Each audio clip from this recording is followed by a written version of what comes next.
सरकार समजतो आपण आपली शासन बदलून आपल्या या ठिकाणी महागाईच्या विरुद्ध असलेला विषयच बनवायचा आहे। या शासन बोर्डामध्ये या सरकारच्या लोक ठिकाणी आणण्यासाठी या सरकारला मागे करण्यासाठी या महागाईचा निषेध करण्यासाठी या निषेधाच्या शासन मोहिमेमध्ये आपण या ठिकाणी मोठ्या सरकारला सहभागी व्हा आणि आपल्या निषेधाकडे नोंदवा। या आम्ही आपण सेवा या ठिकाणी नोंदवा आणि आपल्या सर्वांचे निषेध या ठिकाणी नोंदवा। गेल्या 12 वर्षाच्या काळामध्ये आज तुम्ही बघितलं असेल कशा पद्धतीने या सरकारचं काम चालू आहे आणि तुम्ही बघितलं असेल कोरोनाचा काळ सुद्धा आठवा। त्या कोरोनाच्या काळामध्ये सुद्धा ही परिस्थिती त्या ठिकाणी झाली नव्हती आणि त्या ठिकाणी आज जो तुम्ही परिस्थिती बघितली असेल, महागाई असेल, इतर मुद्दे असतील, परंतु आज सर्वसामान्यांना डिझेल असेल, पेट्रोल असेल, खाद्यतेल असेल, CNG असेल, या सर्वांवरती जेवढे भाववाढ झालेले आहेत, युद्ध परिस्थितीत मला वाटतं ते युद्ध संपलं सुद्धा, परंतु आज युद्धाच्या नावावरती लोकांना किती तुम्ही त्या ठिकाणी वेठीस धराल हा प्रश्न आता सर्वसामान्य लोकांसमोर आलेला आहे। आणि आज तुम्ही बघितलं असेल संपूर्ण ह्या संबंध स्टंटबाजी सर्व चालू आहे। आज तुम्ही देशाच्या पंतप्रधानांनी आवाहन केलं, परंतु आज तुम्ही बघितलं असेल अजूनही देशाचे पंतप्रधान फिरतायत आणि आज तुम्ही सांगितले दौरे बंद करा, परंतु कित्येक ठिकाणी अजूनही दौरे चालू आहेत। आज तुम्ही बघितलं असेल पेट्रोल, डिझेल असेल, CNG असेल, इलेक्ट्रिक कार घ्या, परंतु इलेक्ट्रिक कारचे इलेक्ट्रिकचं बिल सुद्धा भरायला आज तुम्ही बघितलं असेल त्याची सुद्धा दरवाढ झालेली आहे। आज तुम्ही बघितलं असेल खऱ्या अर्थाने जर दिलासा द्यायचा असेल तर इन्कम टॅक्स, सर्वसामान्य माणूस जो इन्कम टॅक्स भरतो त्याच्यामध्ये तुम्ही सवलत द्या, GST चा रेट कमी करा।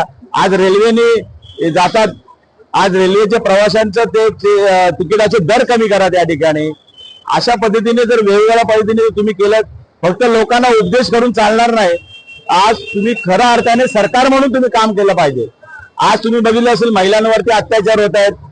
तुम्ही बघितलं असेल कालच कल्याणमध्ये त्या ठिकाणी एका तरुण मुलीवरती त्या ठिकाणी अत्याचार झाले।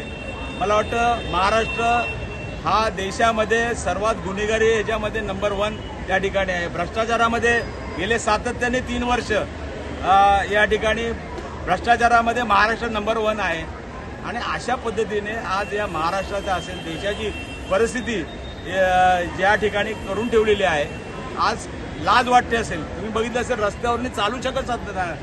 आज या ठाणे महापालिकेवरचं तुम्ही बघितलं असेल कालच महासभा होती, त्या महासभेमध्ये 232 ठराव जे जनतेच्या हिताकरता त्या ठिकाणी मांडले होते, पण कुठल्याही प्रकारची चर्चा न करता 5 मिनिटांमध्ये करोडो रुपयाचे त्या ठिकाणी हे मंजूर केले गेले। मला वाटतं स्थानिक BJPनी सुद्धा त्या ठिकाणी विरोध केलेला आहे की त्या ठिकाणी चर्चा बिर्चा काही नाही। आणि असं असताना आज तुम्ही बघितलं असेल महानगरपालिकेची सुद्धा परिस्थिती डबघाईला आलेली आहे। आज तुम्ही बघितलं असेल 3,500 कोटीची त्या काळामध्ये जे केलेली कामं होती त्या कामाचा अजूनही त्या ठिकाणी लेखाजोखा त्या ठिकाणी मिळत नाही, कित्येक पैशाचा हिसाब त्या ठिकाणी मिळत नाही।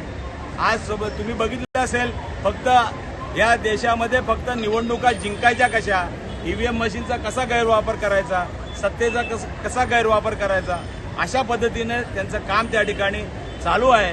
जनतेच्या प्रश्नाकडे त्या ठिकाणी दुर्लक्ष होत आहे आणि म्हणून आज लोक रस्त्यावरती आज आलेले आहेत। आणि तुम्ही बघितलं असेल कशा पद्धतीने या ठिकाणी कुठलाही हे न ठेवता आज तुम्ही बघितलं महिलांवरती अत्याचार, मुलांच्या शिक्षणाचा बट्ट्याबोळ झालेला आहे। आणि तुम्ही बघितलं असेल त्या ठिकाणी नीटची परीक्षा या महाराष्ट्रामधले सर्व त्या ठिकाणी या परीक्षेमध्ये जो काय ज्या पद्धतीने पेपर फुटले गेलेले आहेत, म्हणजे मुलांचं भवितव्य सुद्धा त्या ठिकाणी अंधारात ठेवलं। महिला असतील, मुलं असतील, या संबंध म्हणजे सर्वसामान्य नागरिक सुद्धा त्या ठिकाणी हवालदिल झालेला आहे। आणि म्हणून आज या ठिकाणी शिवसेना उद्धव बाळासाहेब ठाकरे यांच्या पक्षाच्या वतीने या ठिकाणी आज संबंध आम्ही निषेध करण्यासाठी या ठिकाणी जमलेलो आहे।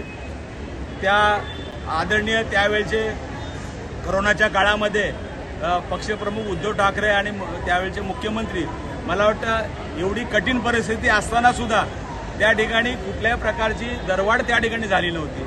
आणि आज तुम्ही बघितलं असेल एवढं मोठं संकट आलेलं देशावरती आलेलं असताना सुद्धा त्या ठिकाणी जगामध्ये सुद्धा ते संकट होतं, परंतु या महाराष्ट्रामध्ये कशा पद्धतीने त्यांनी त्या ठिकाणी ते संकट लोकांना या ठिकाणी मदत करण्याचं काम त्यावेळेला केलं असेल। महागाई सुद्धा त्या ठिकाणी स्थिर भाव ठेवले होते आणि अशा परिस्थितीमध्ये सरकार फक्त नुसता दिखावा करण्याचं काम करत आहेत, लोकांना उपदेश करायचे परंतु स्वतःकडून काहीच करायचं नाही, अशा पद्धतीने हे चाललेलं आहे. म्हणून आज आम्ही या ठिकाणी निषेध करण्यासाठी आलो. ही फक्त इशारा आहे, ह्याच्या पुढे यावेळेला रस्त्यावरती उतरून या लोकांना त्या ठिकाणी आम्ही हे करू.